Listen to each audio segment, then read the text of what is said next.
just like Nike, let me give you a good Nike. If I could personally punch Tom Thibodeau in the face, I would.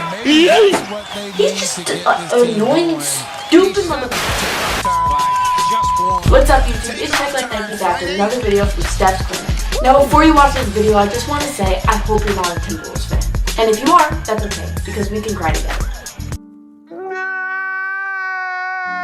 So the moment has finally arrived and Jimmy Butler has been traded after almost 2 months of us trying to get rid of him, but it's safe to say that it needed to be done. However, obviously, it wasn't done right. I have no idea why the Timberwolves decided to trade Jimmy Butler away for Covington, Saric, and a 2002 second-round pick. Honestly, the Rockets' offer for 4 first-round picks would have been even better because we would have a lot better people to draft. Before I get into how good this is going to be for Philly, I just want to talk about how bad it was on the Timberwolves' end. But there's no doubt that Jimmy Butler needed to be traded, so I kind of understand why this happened the way it did. In my opinion, ever since we got Jimmy Butler, he had too much self-worth and he was so confident and cocky in his own self that I don't even think he gave the other players a chance to grow. I honestly always found him to be this sort of selfish player and he was kind of stunting the growth of Cat and Wiggins, and I kind of blame partially their lesser seasons so far since he came to the team on him. Now that he's gone, I hope this is a motivator for Carl and Wiggins to step up their game and possibly take the floor back and make this team their own again. Besides the team chemistry being off with Butler on the team, more of the reason why I got these selfish vibes from him is because when he demanded a trade, he demanded it within the week, wouldn't show up to practices, and even said that he wanted to either go to the 2 New York teams or an LA team. And who the hell wants to go to the Brooklyn Nets? To me, choosing the Clippers, Nets, and Knicks seemed like a sort of selfish, I want a big city team, and it didn't seem much of me wanting to be a better player. And what he said was, I'm just trying to win. Well, the Brooklyn Nets are not going to win, Jimmy. I honestly can't explain how angry I am at this trade because Tom Thibodeau really just messed up the whole Timberwolves when there was nothing wrong with them in the first place. He was so caught up in this Timberwolves movement when really the real Timberwolves are on the Bulls right now. Levine, Lowry, and Dunn. Now, I understand that some things needed to be shifted around and moved, but we never gave a chance for Levine, Wiggins, and Carl, a young core, to play alongside our new additions such as Jeff Teague, Jamal Crawford, and Derrick Rose. I think that would have been amazing depth coming off the bench while still having an incredible trio as the young core of the starting lineup. As soon as Zach was traded, I knew that Tibbs had messed up because he wasn't seeing the potential that Zach had, and I know when Flip Saunders drafted him, he knew Zach was his favorite in the draft. For those of you that don't know, Flip wrote Zach Levine on a little piece of paper and kept it in his pocket all night in hopes that he could get Zach for the Timberwolves. However, as you may also know, Flip passed away a couple years back, and he wasn't here to make any more decisions for the Wolves. The last decision he made was drafting Carl as a first-round pick back in 2015. That left us with Tom Thibodeau as a coach, and I am incredibly angry at him. Tibbs was always moving too fast and trying to build everything around Jimmy, making Jimmy his priority when his priority should have been Karl-Anthony Towns and Andrew Wiggins, the 2 young kids that he should be building his team around, and he was prioritizing Jimmy, which was unfair to Cat and Wig because he needed to give them a chance to grow, and they just weren't ready for Jimmy Butler on their team yet. Now that Jimmy is gone, I believe that Carl and Wiggins have the power back and that they should take advantage of this soon, or they will lose the faith from a bunch of Timberwolves and NBA fans that they have the power to be great and lead this team to success. Since Jimmy's been on the team, Carl and Andrew haven't seemed too motivated to me, and honestly that's always kind of been my opinion on Wiggins ever since he was drafted back in 2014. He had a really good rookie season where he seemed like he wanted the power in his hands, but ever since Carl and Tyus Jones came onto the team and they were the new rooks, I kind of got this vibe from Wiggins that he was very laid back and didn't so much care about winning, and when the game got away from the Timberwolves, he would just let it go. That's always been my opinion on Wiggins, and I still respect him as a player, I still really like him, but I really prefer Zach and Carl over him. Also, now that Jimmy's gone, this may have some sort of effect on the depth of the bench for some reason, because I think Derrick Rose can step up and play a bigger part because he's honestly having a pretty good season, and we haven't seen something like this from him for like 5-6 years now. And like I said, I do think he was stunting Carl and Wiggins' growth, and now that he's in Philadelphia, is it possible that he's going to do the same thing to Simmons and Embiid, who are 2 kind of similar players to the duo we have back in Minnesota? Now, I just want to make this point very clear. Philly has such a squad, but it can go very wrong as well. The one thing I want to point out that I'm mad about is you could probably assume if you know me, because you probably know my favorite player is Zach, But what I'm mad about is we basically traded Zach away. Zach, Larry Markin, and Chris Dunn, 3 pretty solid players. Zach, who's having one of the best seasons he's ever had, and he's a top 5 league scorer, and he's just showing off. And honestly, good for him. I'm so happy this is finally happening. But we traded him and 2 other pretty solid players for Robert Covington and Dario Saric. That's what it's looking like so far, because that's basically what we did. Now, the only thing I really have to thank Jimmy for is for his clutch points during the season last year, and also for the playoff push. But that's just about it. I mean, he brought us out of like a 14-year drought in the playoffs, but like postseason basketball is not that important if you're not really making it past the first round. And I get it, we played the Rockets and we really got our ass beat. But I do think that keeping Zach and possibly building a core around those 3 young players should have been something Tibbs considered before trying to prioritize Timberwolves. I think he's stuck in 2011, and I'll get back to that later.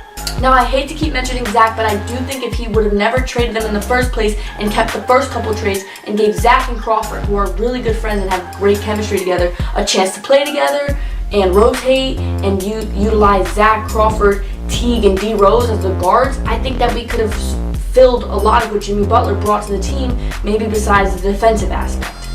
As for Jimmy, he's officially moved out of the Western Conference and into the Eastern Conference, possibly giving him a better chance to make an All-Star push. However, I personally don't want to see Jimmy in the All-Star game just because of what he did last year. And if you don't know what I'm talking about, Jimmy Butler took a spot on the bench of the All-Star game and didn't play a single minute in it as a fear of getting injured. What Jimmy did was sit on the bench, afraid of an injury, just to get another All-Star game under his belt. Well, guess what, Jimmy? That's a coward move to me. This can be the come up of the East, and Philadelphia is looking major scary if they can utilize Jimmy the right way. However, I don't really want to go as far as saying they're the best team, because the Celtics and the Bucks and the Raptors are all pretty, competitive right now. But I do think that it is a really close tie between Celtics and Philly, depending on who can use their players the right way. Now, here's something that I find very important to mention. Obviously, Philly is built around 2 young players, Joel Embiid and Ben Simmons. Now, these 2 are 100% set in the way. They are the core of the Philadelphia 76ers. Ben Simmons is about to sign a max contract in, I think, a year maybe, and Joel Embiid is already at it. He's already signed to it. So there's no doubt that the 76ers are 100% committed to keeping these 2 players as their young core. I mean, the 76ers are pretty much set. They have good defense. They had a great playoff run last year. I mean, Ben Simmons came out of absolute nowhere and had an amazing rookie season. So they're established, and they have an awesome squad. So I will say it, Jimmy Butler won. He won. He got exactly what he wanted, and Minnesota lost once again. But that is Thibodeau's own fault. Now, I see why Philadelphia wanted him, because why not? He's looking for a trade. We can bring him onto our team. But they didn't need him. They had a 52-win season last year, and they made it to the playoffs, and they played well. However, if Butler knows his role, this can work out really nice for the Sixers. So, Jimmy, if you're watching this, which you're really probably not, your role is to just fit in, stop trying to be a leader as much as you tried in Minnesota, and be okay with being the Sixers' 3rd best option. I mean, if this doesn't work out for Philadelphia, it can be even messier than it was when it didn't work out for Minnesota. This would be the 3rd team that Jimmy kind of screwed over with his selfish ways.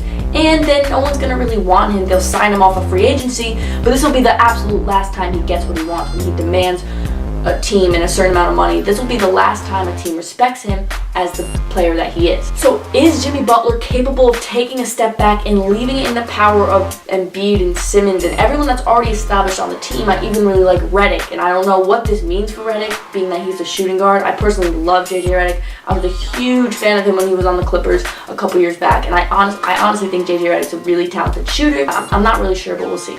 However, what does this mean for the Timberwolves? I am a Timberwolves fan. They are my favorite team, and they have been such a mess ever since they traded my favorite player. I just want to say this is definitely a chance for them to just start fresh and start over. That's absolutely what they need, because everything has been so in the gutter lately. I mean, I love Carl with everything. He's my 2nd favorite player in the league. He's right behind Zach. I like a lot, though. This is now or never for Carl and Wiggins to prove what they got, and if they don't do it this season, now that Jimmy's off the team, and Covington and Saric will not take so much of their attention, that it's their team again. If they don't prove themselves now, I personally think that they're going to lose worth. It's Carl's 4th year in the league, and it's Wiggins' 5th year in the league. Wiggins is officially a veteran, and this is his year to step up and act like it, and show the team that he has a veteran role and he knows what he's doing. What the franchise and Tibbs needs to understand is that they need to build around Karl Anthony Towns. he needs to learn the difference between super team and rebuild mode, because that's really what the NBA is all about right now, and he needs to stop trying to build a super team and just build the franchise around Karl Anthony Towns. However, will he be able to manage that the right way? Because he tried to do that with Jimmy Butler, and Jimmy ended up taking control.